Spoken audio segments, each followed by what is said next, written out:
dengan nomor presensi 07. Di sini saya akan mempresentasikan tentang manajemen produksi.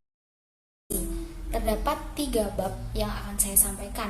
Yang pertama, mengenai pemilihan lokasi dan layak.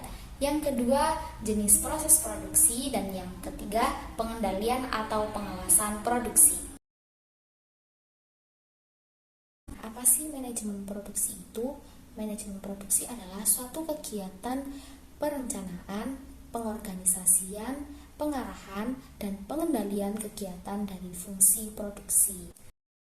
Nah, selanjutnya kita akan membahas tentang bab yang pertama, yakni pemilihan lokasi pabrik dan layak. Nah, dalam menjalankan produksi, kita diperbolehkan untuk memilih lokasi yang terbaik untuk berjalannya suatu produksi.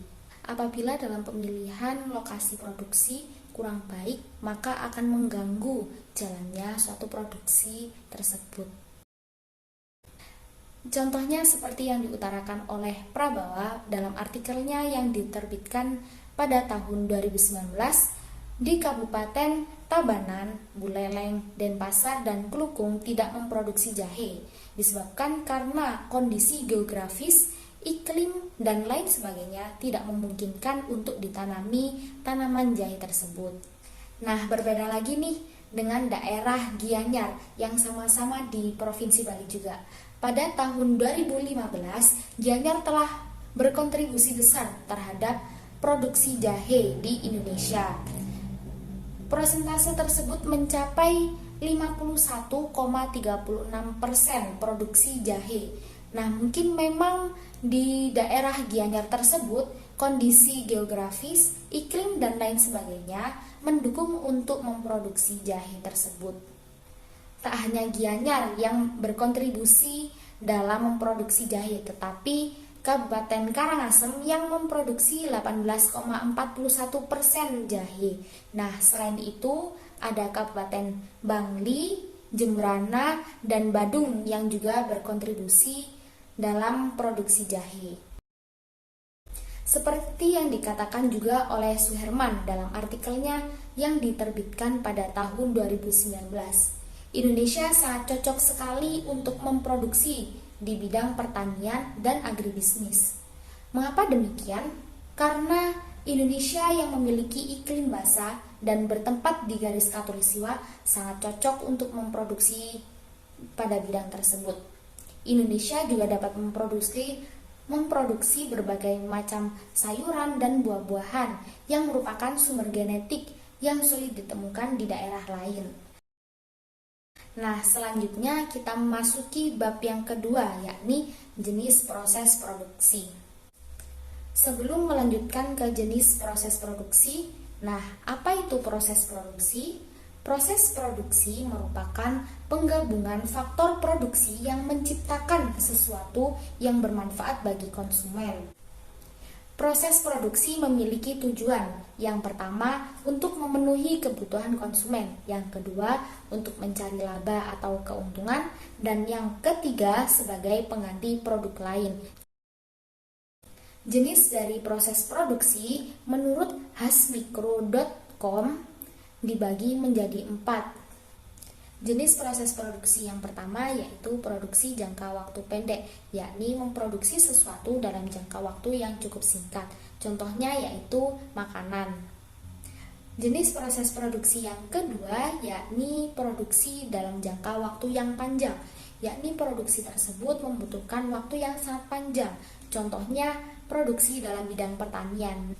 Jenis proses produksi yang ketiga yaitu secara terus-menerus, yang artinya proses produksi tersebut harus melalui beberapa tahap.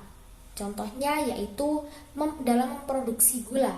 Nah, yang pertama kita harus menanam tebu tersebut agar tebu itu bisa dipanen. Dan akhirnya setelah tebu dipanen, tebu dibawa ke pabrik untuk digiling.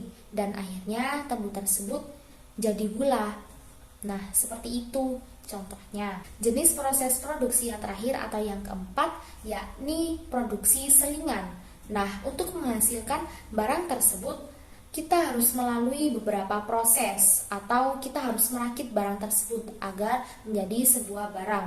Contohnya seperti memproduksi mobil. Nah, sebelum menjadi sebuah mobil, kita harus merakit terlebih dahulu. Nah, dari ban mobil, nah segala macam mobil itu dirakit terlebih dahulu agar menjadi mobil. Dalam memproduksi suatu produk, pasti terdapat kegagalan dalam proses produksinya. Entah itu kegagalan dari pegawainya sendiri atau bahan baku untuk memproduksi tersebut. Nah, untuk meminimalisir terjadinya kegagalan, maka harus ada cara memanajemen resiko. Suherman mengatakan dalam artikelnya yang diterbitkan pada tahun 2019, agar produksi menjadi lebih efektif dan dapat menghasilkan produk yang baik walaupun di dalamnya terdapat kegagalan dalam proses produksi tersebut.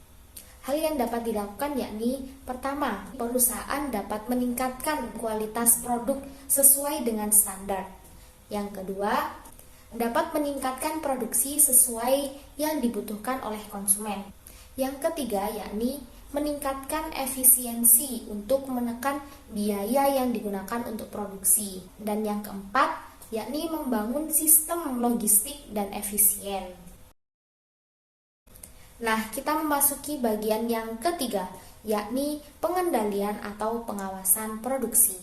Untuk tetap menjaga kualitas produk yang dihasilkan, perusahaan memerlukan pengawasan atau pengendalian terhadap produksi yang dihasilkan. Pengendalian kualitas menjadi sangat penting untuk memproduksi.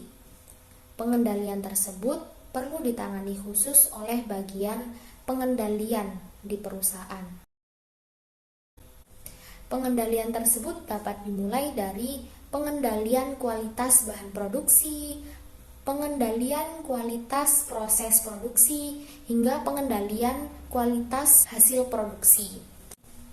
Menurut Sari dalam artikelnya, pengendalian kualitas statistik sering digunakan oleh perusahaan manufaktur untuk meningkatkan kualitas produksi dan produktivitas perusahaan. Menurut Sari, jika pengendalian statistik diterapkan dalam suatu perusahaan, maka akan berakibat positif pada perusahaan tersebut, yakni mampu menekan jumlah produk yang rusak dan membantu proses produksi menjadi lebih baik. Apabila masih terdapat produk yang rusak, menunjukkan pengendalian kualitas produksi belum terlaksana secara maksimal. Sekian presentasi dari saya, Cantika. Mohon maaf jika terdapat banyak kesalahan maupun kekurangan. Terima kasih juga sudah menonton video presentasi saya. Akhir kata, wassalamualaikum warahmatullahi wabarakatuh.